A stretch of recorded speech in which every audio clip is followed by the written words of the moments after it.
আসসালামু আলাইকুম এভরিওয়ান। আপনারা যারা শীতের দিনেও ছাগল পালন করবা বা ছাগল পালন করা ঠান্ডার কোনো প্রস্তুতি নিচ্ছেন না, খুব সাবধান এবং সতর্কতা অবলম্বন করেন, কারণ ঠান্ডার দিনে শীতের দিনে ছাগলের অসুস্থতা খুব বেশি বেড়ে যায়, কারণ ছাগল অল্পতেই ঠান্ডা লেগে যায়। তাই আপনারা ফ্লোরে পালন করবেন না। যদিও গরমের সময় যারা ফ্লোরে ছাগলকে রাখেন, কিন্তু ভুলেও ঠান্ডার সময় রাখবেন না, কারণ একবার যদি ছাগলের ঠান্ডা লাগে যায়, এই ঠান্ডাটার সাথে সাথে অনেক কষ্ট হয়ে যায়, কখনো কখনো ছাগলের মৃত্যুও হয়ে যায়। তাই আপনাদেরকে বলবো, এরকম যারা মাছা করা সম্ভব না, এরকম একটা চকি বা কাঠ দিয়ে এরকম একটু উঁচু করে বানিয়ে রাখার চেষ্টা করবেন।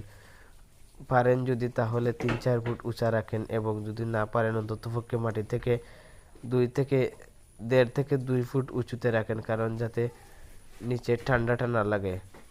আপনারা এরকম নেই।